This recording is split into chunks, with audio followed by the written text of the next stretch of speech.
Sorry about that. Video cut off on me, but just gonna finish saying separating the wheat from the tares and who has oil, who doesn't have oil. And it's gonna be a time of real violence in the kingdom of heaven. You're gonna see it's gonna be like Old Testament type of people, struggling. Yeah, I want to hear the word. I want to hear the word. It might be something like that.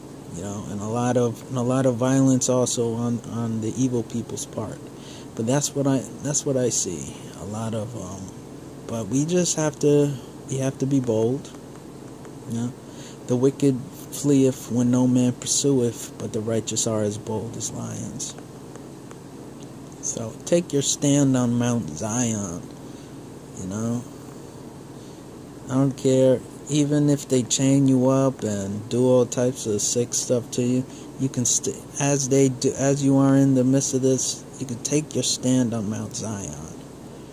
And you have to strengthen yourselves for what's to come. For the pain, for the and just the Lord, he's not gonna I think when he wrote the scripture, he doesn't, my yoke is easy, my burden's light.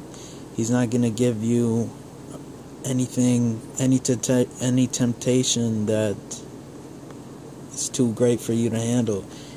He's there with you in the midst. He's what you got.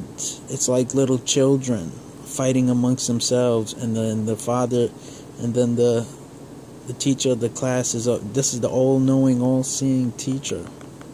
Not the all-seeing eye, but the all-seeing teacher that, left, right. He's not going to let anyone get away with anything, and he's not going to push you beyond what you can take. He's going to be there. He's going to rescue you. Sure, it might seem like he's faithful. And when you feel like giving up, he'll pick you up. That expression that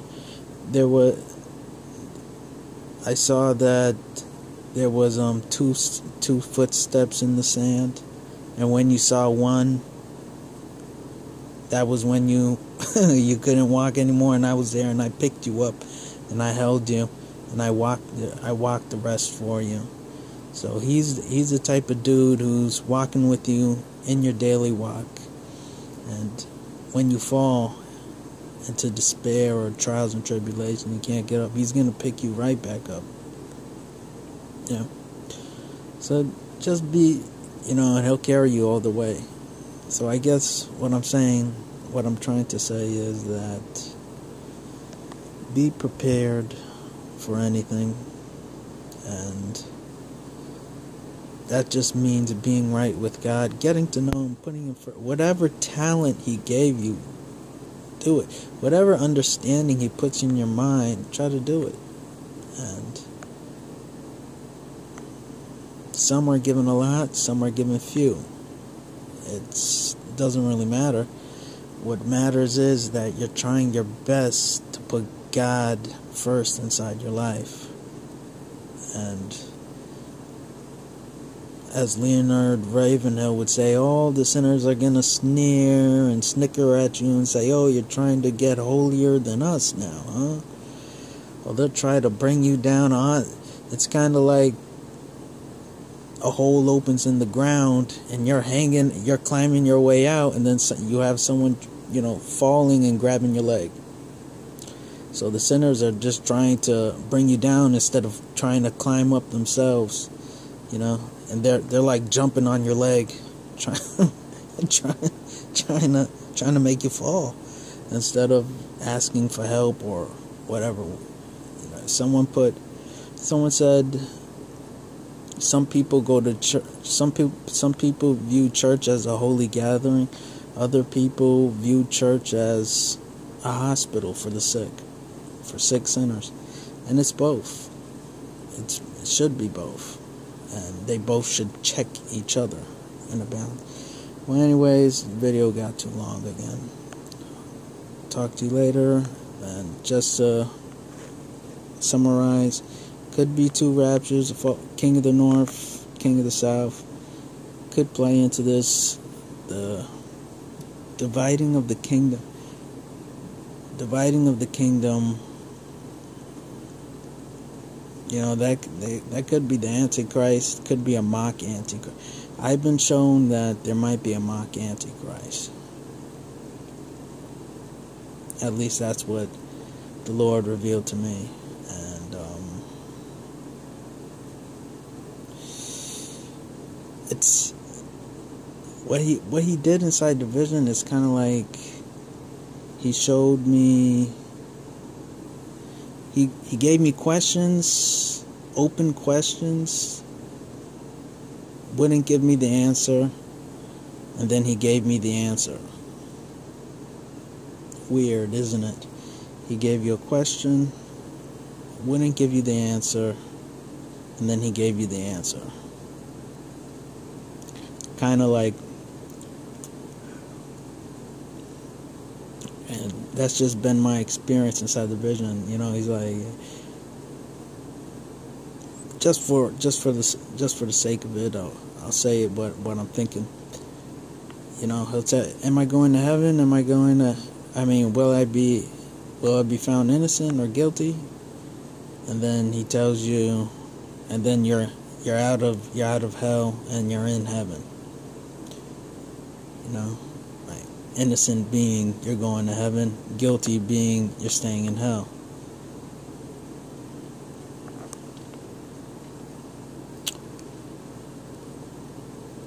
And I see that also happening in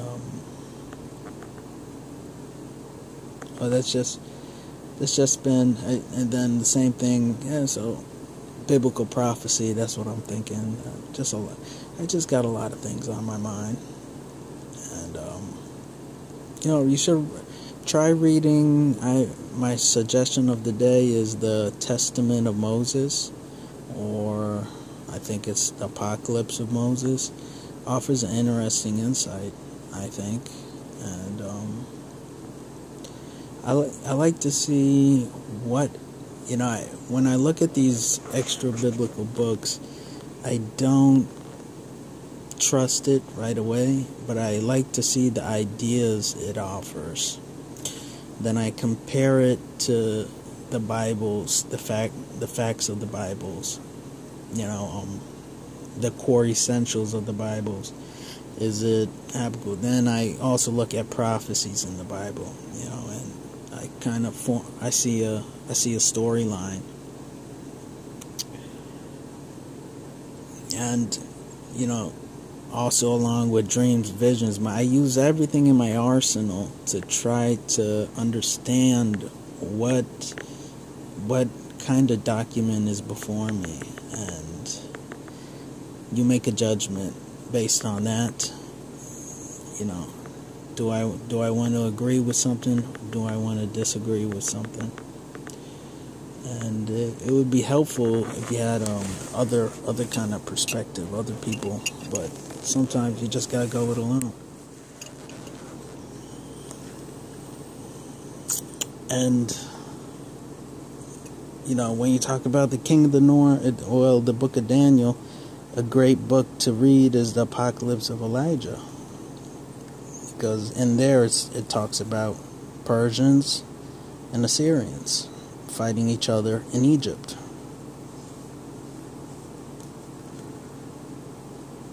Factions. That's all I see is factions fighting factions. Brother against brother. Egyptian against Egyptian. Isaiah 19, Matthew 24. And so that's what I'm seeing. These are my insights.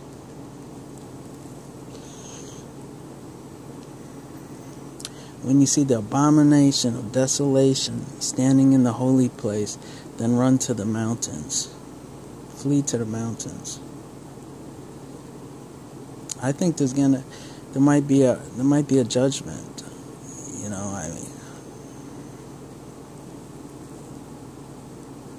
Yeah, that's what it says, and you know what I mean?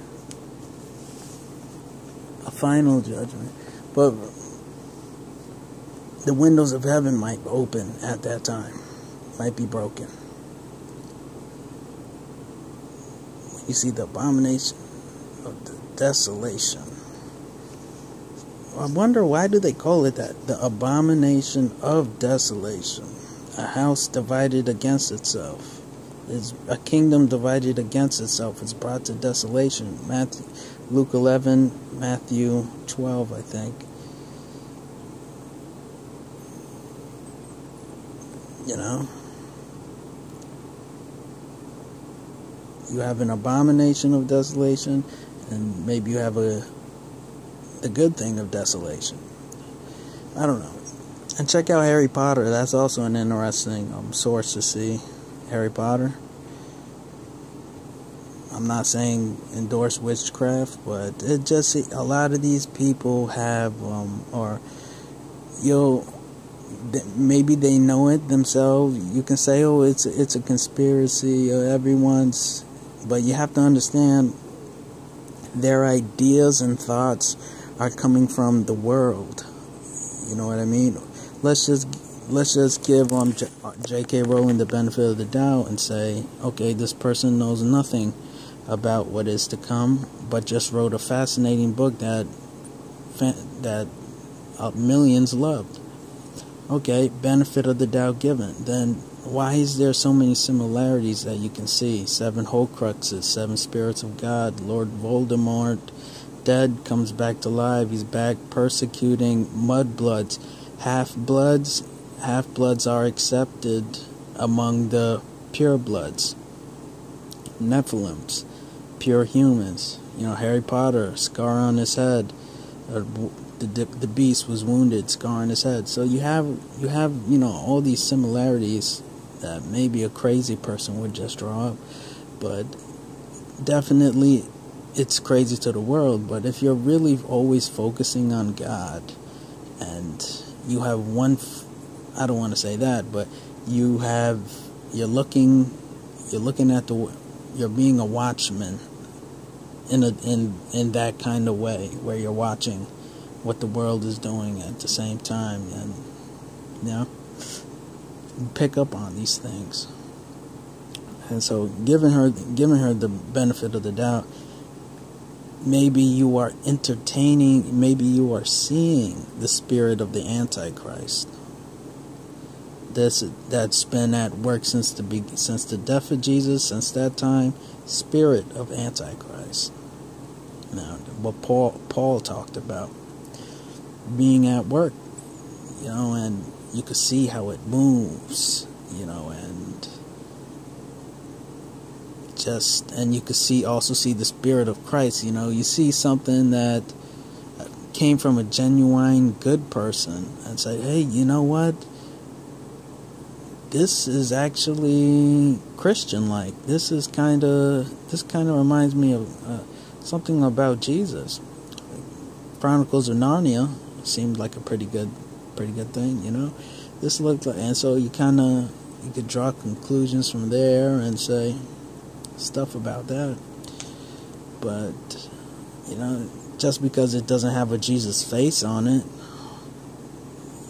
doesn't mean it can't be coming from a loving spirit, from God, a godsend, and it's just, probably won't find it in today's industry, and so I'll just leave it with that, and I will say a prayer at the end of this. Anyone who's listening, God bless. God bless.